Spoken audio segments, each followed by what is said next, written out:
No sertão de 1908, onde a terra era dura como o olhar dos homens e o sol queimava sem piedade, nasceu Joaquim Catana.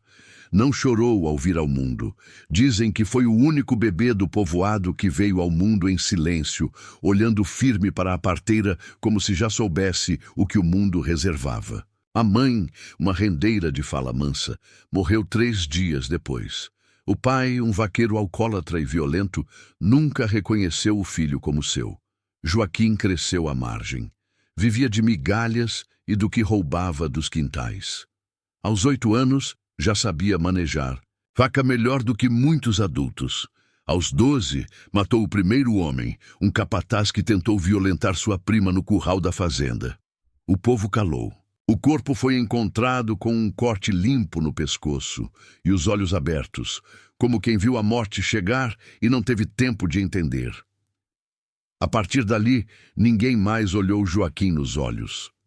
Cresceu rápido, ossudo, de ombros largos e fala baixa. Aos 15, já era contratado por coronéis para resolver problemas. Ele não era vaqueiro, nem jagunço. Era uma sombra que andava a pé pelas trilhas secas e aparecia só quando o medo já estava feito. A fama crescia como fumaça em Casa de Taipa. Catana não era sobrenome, era apelido dado pelo povo, porque seu facão, de lâmina curva e brilho de relâmpago, nunca errava o destino. Joaquim não sorria, não gritava, matava e sumia. Mas não era apenas matador. Tinha código, não tocava em mulher, não aceitava serviço de vingança familiar, só aceitava o que achava justo, na lógica torta do sertão, onde justiça e vingança andavam de mãos dadas e cobertas de poeira. Diziam que ele dormia com um olho aberto e que nenhum cachorro latia na sua presença. Quando chegava num vilarejo, os sinos da igreja tilintavam sozinhos, e até o padre engolia a reza. Rick, nessa época que Lampião ouviu falar dele, enviou 2 homens para encontrá-lo e convidá-lo a integrar o bando. Um voltou sem a orelha. O outro nunca voltou. Eu não sigo homem que ri da própria sombra, foi o recado que Joaquim mandou. Ele andava só.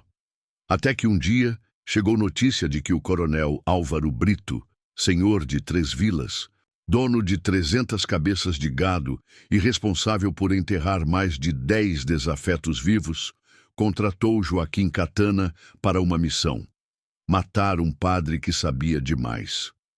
Foi nesse momento que o nome de Joaquim deixou de ser apenas sussurro. Virou terror, porque matar um padre era mais que um serviço. Era o início de algo muito maior.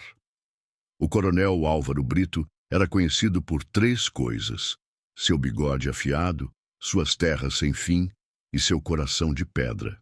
Governava como rei sem coroa sobre a região de São Bento das Almas, onde até os padres faziam acordo para não morrer.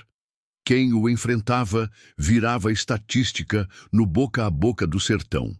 E foi ali, na varanda da sua casa grande, entre paredes decoradas com cabeças empalhadas e um silêncio de morte, que o destino de Joaquim Catana e do sertão inteiro começou a ser selado. Joaquim chegou ao entardecer, montado num burro magro, carregando o facão amarrado nas costas e um olhar de quem não pedia licença para entrar. O coronel o esperava, com 2 jagunços armados até os dentes, mas dispensou ambos com um gesto de mão, como se confiasse mais no medo que Catana impunha do que na pólvora dos seus homens. Senta, Joaquim. O sertão está precisando de limpeza. Catana não respondeu. Ficou de pé. O coronel, acostumado a ser obedecido, franziu o senho, mas engoliu seco. Levantou-se e foi direto ao ponto. Tem um padre velho, andou falando demais, pregando justiça, condenando gente graúda, revelando o que devia ficar enterrado. Nome? Perguntou Joaquim pela primeira vez. Padre Honório. Mora ali pelos lados de São Damião. Dizem que enterrou confissão de coronel no altar da capela. Dizem também que esconde gente nos fundos da igreja. Isso, se for verdade, é traição. Katana olhou para o horizonte, onde o sol escorria por entre os galhos retorcidos da caatinga. Não perguntou por quê nem quanto. Só disse: "Não mata o padre, a não ser que o pecado dele seja maior que o de quem manda matar." O coronel mordeu o charuto com força, a raiva saltando nos olhos. "Esse padre guarda segredos que podem me afundar. Ele protege uma mulher que devia estar morta há tempos. Ela fugiu e ele escondeu."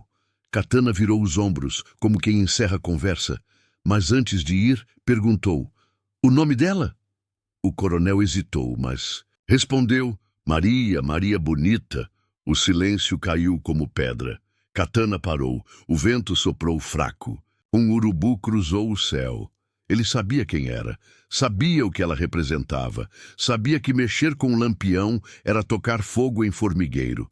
Mas o que ninguém sabia era que, anos antes, Katana e Maria Bonita tinham se cruzado. Num povoado esquecido, ela lhe dera água quando ele sangrava. Ele nunca esqueceu. Joaquim Katana desceu do alpendre sem dizer mais nada. E o coronel, por orgulho ou cegueira, achou que ele aceitaria o serviço. Mas naquela noite, Katana selou um pacto com o passado. E ao invés de afiar o facão para o pescoço de um padre, começou a afiar contra quem mandava matar santos. A capela de São Damião era pequena, feita de barro branco rachado e com uma cruz torta no alto da fachada.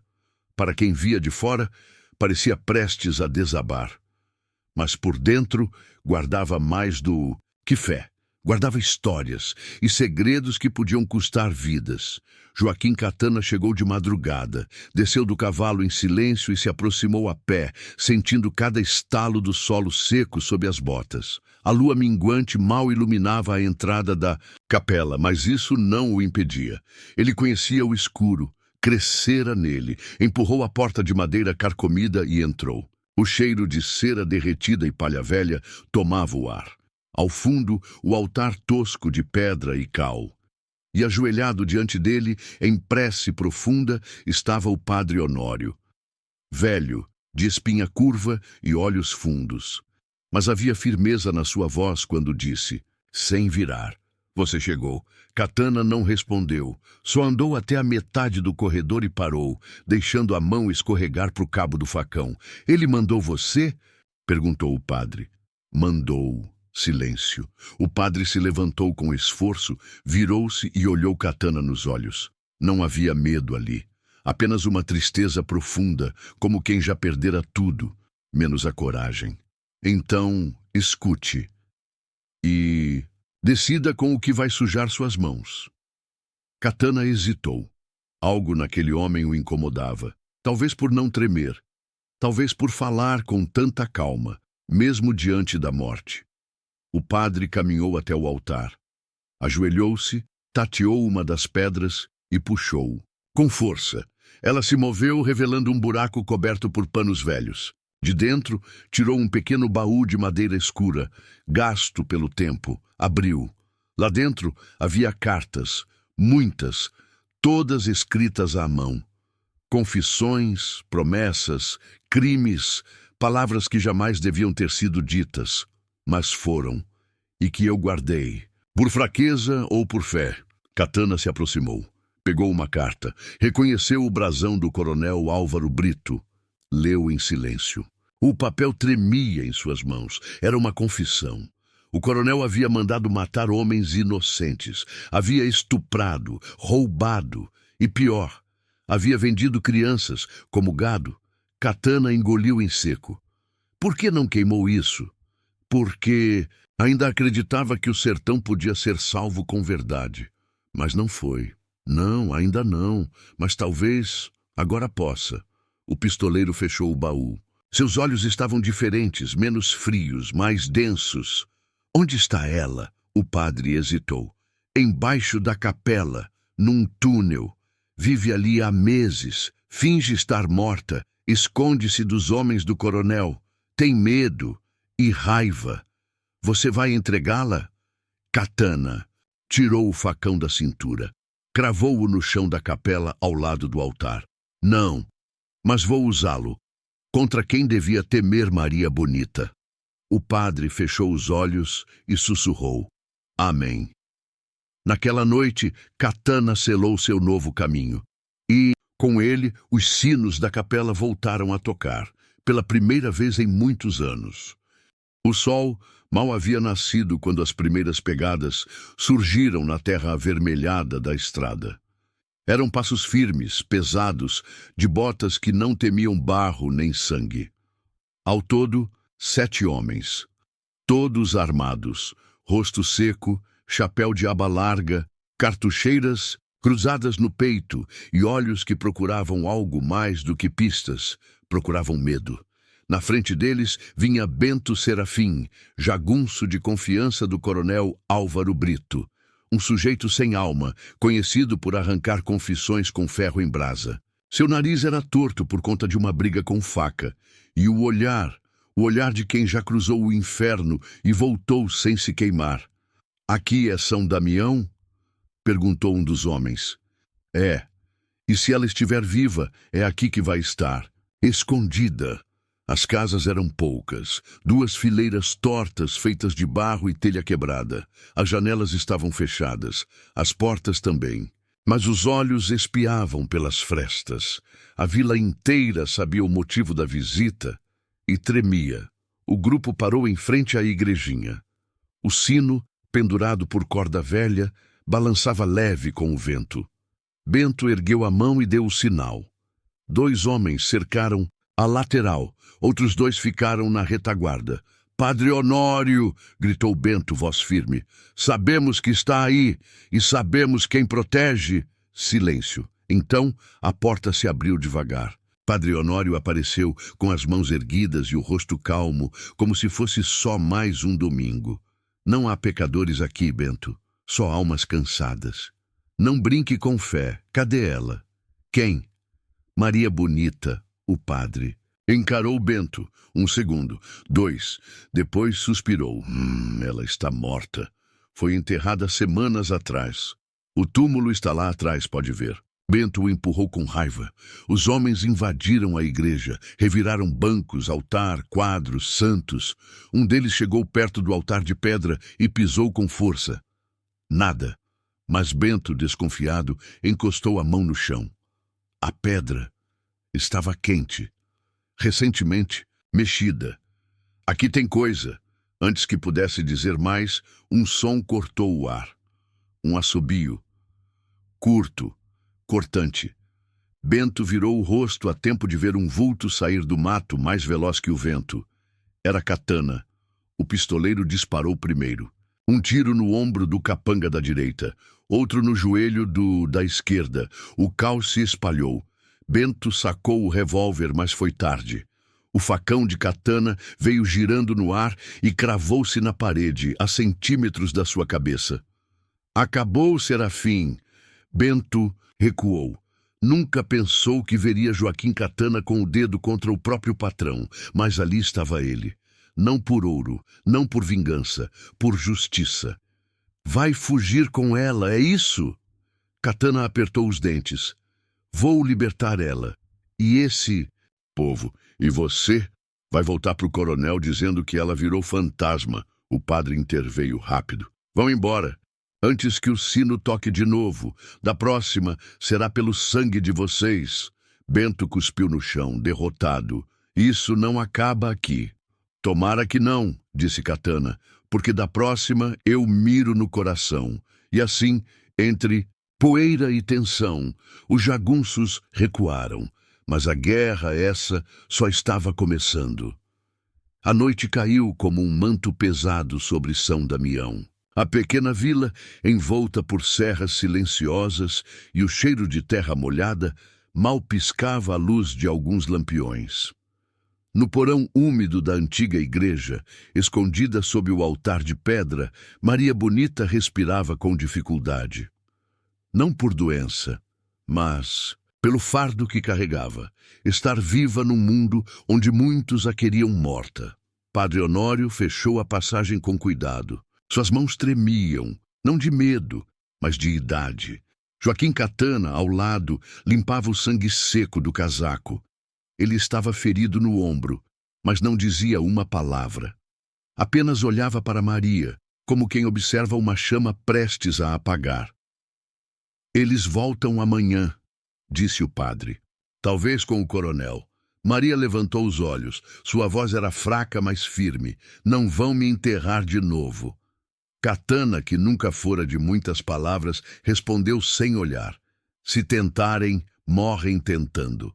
Lá fora, as casas já estavam com portas trancadas e orações sendo murmuradas. A visita de Bento Serafim havia deixado mais do que susto, deixara medo entranhado nas paredes. Mas também esperança.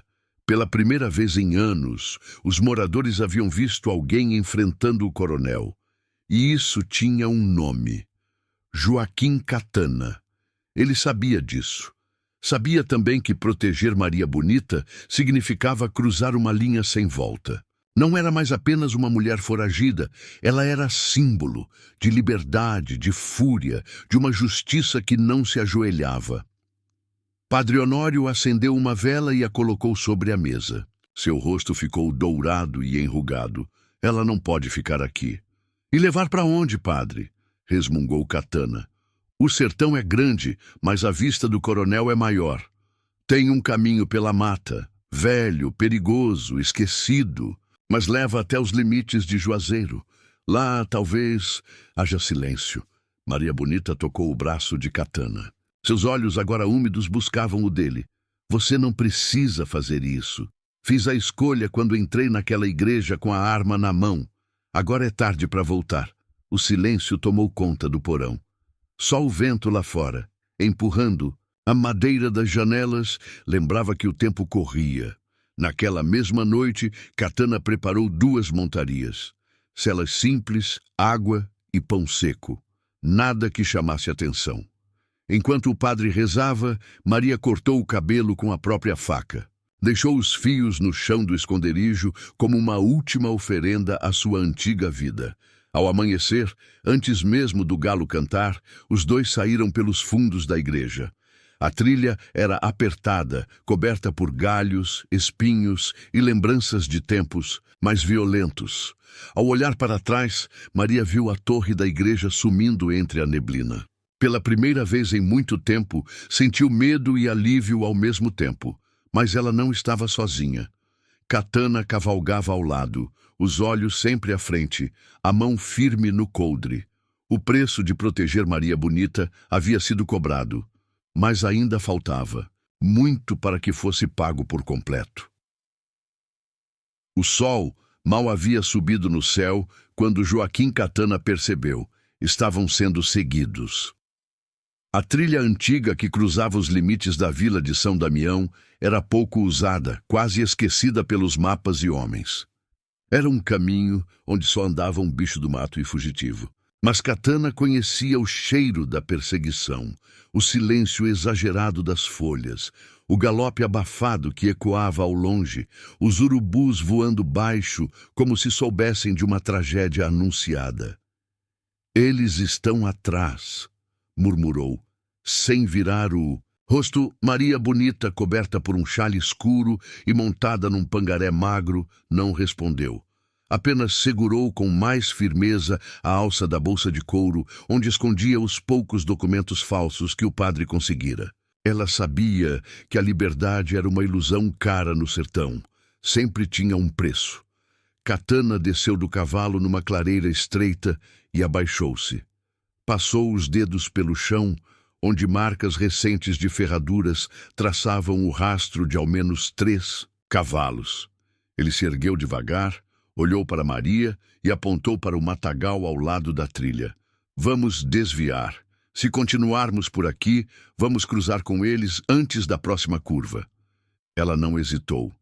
Desceu e o seguiu por entre os galhos, secos, os espinhos arranhando o couro e o silêncio sendo quebrado apenas pelo bater de seus passos secos. Enquanto andavam, Joaquim se lembrava da noite anterior. A despedida silenciosa do padre, o peso nos olhos de Maria, o tremor das mãos dela ao cortar o próprio cabelo. Ele, que já vira tantas mortes e tantas traições, sentia agora algo novo. uma obrigação que não era paga com ouro, mas com coragem. A mata fechada parecia respirar. A cada passo, o tempo parecia mais lento. O cheiro de sangue do ferimento no ombro de Katana começava a atrair insetos, mas ele ignorava. O foco estava à frente e o perigo logo atrás. E foi quando o som do primeiro tiro ecoou, um estampido seco que cortou o mato e calou os passarinhos. Um galho acima da cabeça de Maria quebrou e caiu. Ela congelou. Katana, num reflexo, puxou-a para o chão. Coronel mandou matar. Não tem conversa, rosnou uma voz próxima. Mais 2 tiros. Agora, mais próximos. Joaquim Katana puxou sua pistola e o mundo virou caos. Os estampidos se misturaram aos gritos abafados. A fumaça da pólvora dançava entre as árvores como espírito em desespero. 2 homens surgiram pela trilha, armados até os dentes, e Katana respondeu com precisão cruel. Uma bala no pescoço do primeiro, outra no peito do segundo. O terceiro fugiu, gritando como um porco diante do abate. O silêncio voltou, e com ele a dor. Katana cambaleou. O sangue escorria do ombro mais forte. Maria rasgou um pedaço do próprio vestido e pressionou o ferimento. Ainda pode continuar? Ele assentiu com a cabeça, os dentes cerrados. Vamos. Se a gente parar agora, eles voltam com mais. Com esforço, montaram novamente e seguiram. O chão agora estava manchado, não apenas pela terra seca do sertão, mas pelos rastros de sangue que Katana deixava. A esperança tinha um preço, e naquela trilha esquecida, ele estava sendo pago com cada gota do sangue do pistoleiro, mais temido do sertão. A trilha era estreita, encoberta por mato alto e espinhos que riscavam o couro das montarias, e a pele de quem ousasse passar. Joaquim Katana conduzia o cavalo em silêncio, olhos atentos aos sinais do mato. Folhas dobradas, pegadas recentes, galhos quebrados, que não foram obra do vento. Ao seu lado, Maria Bonita mantinha o rosto encoberto pelo lenço vermelho desbotado, agora sujo de poeira e suor. Ela não falava. Desde que deixaram São Damião, o peso da fuga a calava mais que o cansaço. O céu se nublava devagar, como se, a noite, desconfiada, testasse se era segura para cair sobre aquela parte do sertão. Já se viam os primeiros vagalumes quando Katana ergueu a mão, sinal para parar. Adiante, entre as árvores secas, uma fumaça subia, fina, lenta, como se alguém estivesse cuidando de um fogo pequeno, um acampamento. Não era casual. Fique aqui, ele disse baixo. Maria assentiu, desceu do cavalo e se encolheu sob uma moita. Katana avançou a pé, pisando como onça. O cheiro de lenha e carne salgada no fogo o guiava. Quando se aproximou, viu 2 homens sentados em volta da fogueira. Um deles roncava, o chapéu cobrindo o rosto. O outro afiava uma peixeira, enquanto cantarolava uma toada antiga. As montarias estavam amarradas a um pé de angico. Katana não hesitou. Com um movimento, encostou a arma na nuca do homem acordado. O sujeito congelou. Levanta devagar, sem espernear. O homem fez o que mandou. O outro, ao ouvir o estalo da arma engatilhando, despertou sobressaltado. Mas antes de alcançar a espingarda, Katana já o tinha dominado também. De quem são vocês? Silêncio. Responder ou morrer calado? Somos do Coronel Brito, mas só viemos na frente, juro. Katana bufou. A velha tática, enviar batedores, fingindo serem apenas viajantes. Quantos mais vêm atrás? Uns 5, talvez 7. Devem chegar amanhã à noite. Só seguimos o rastro da mulher. Maria ouvira tudo. Já estava de pé, a arma em punho. O sangue lhe subia aos olhos. Por um instante ela quis puxar o gatilho ali mesmo, mas Katana ergueu a mão, impedindo-a.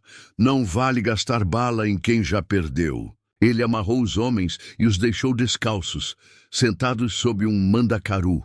Maria quis perguntar se ele ia matá-los depois, mas a resposta veio no silêncio.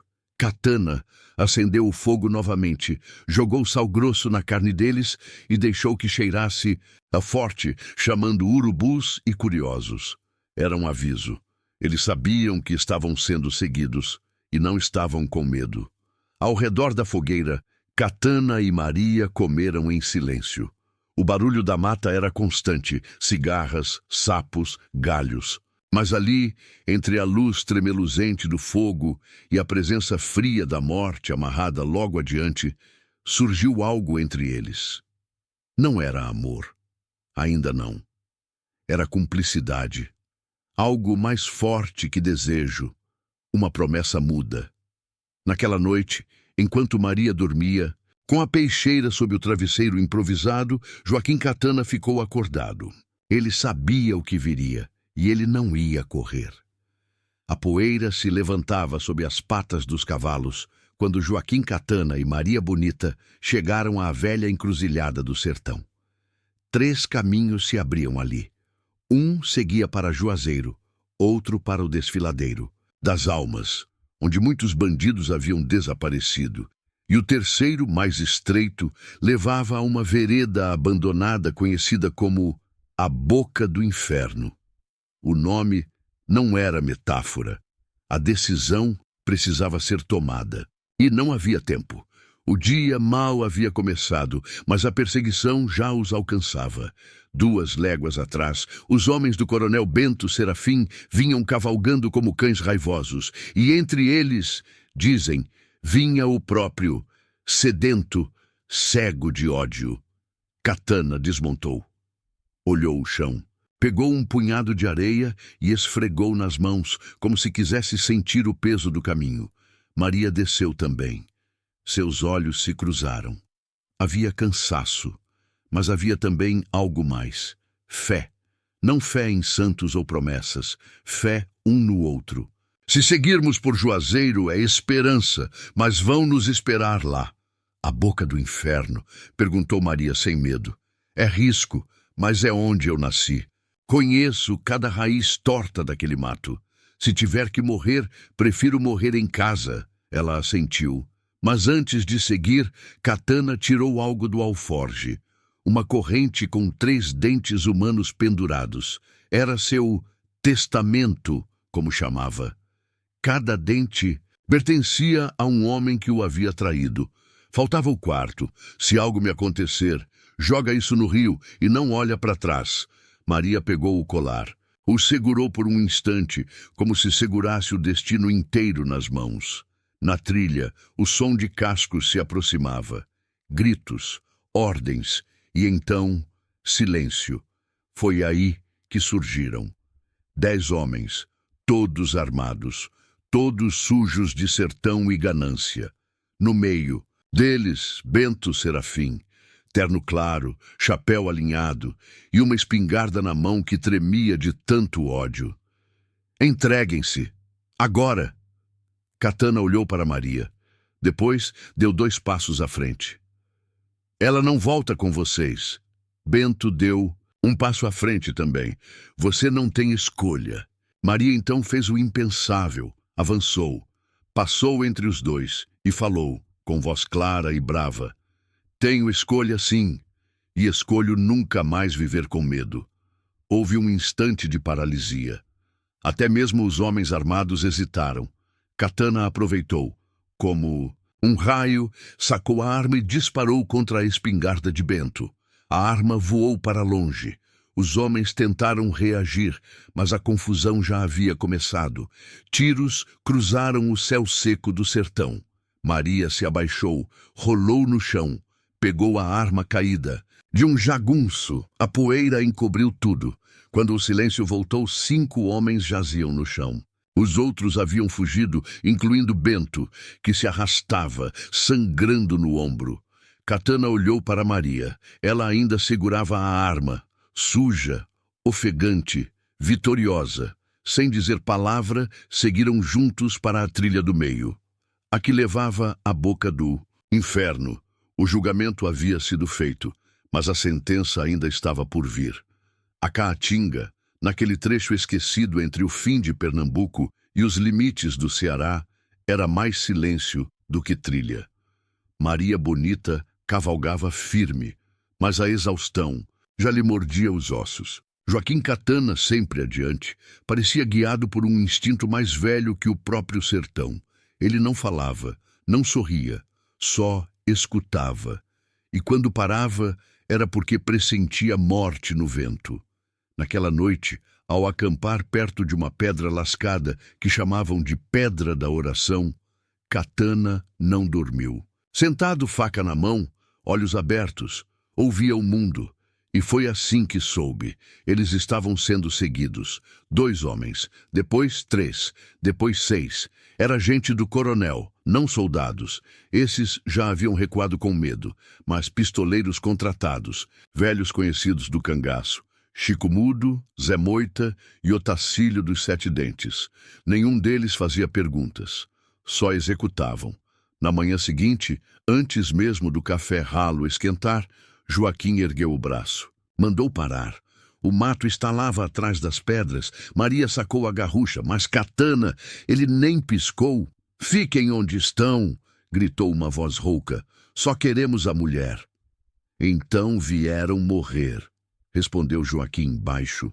O tiroteio que se seguiu não teve aviso. Só estouro, poeira e sangue. Joaquim matou o primeiro sem sair do lugar. O segundo veio rastejando e morreu com um tiro entre os olhos. Os outros recuaram, mas Catana não os deixou fugir. Ele virou fumaça no meio da vegetação. Quando um dos homens olhou para trás, viu apenas o brilho do facão voando na sombra. Um a um, tombaram. O último tentou correr.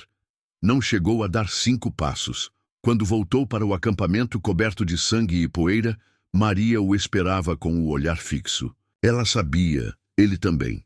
"Eles não vão parar", ela disse. "Nem eu", ele respondeu. Naquela noite ninguém dormiu. Catana sentou de novo, costas na pedra, olhos na escuridão.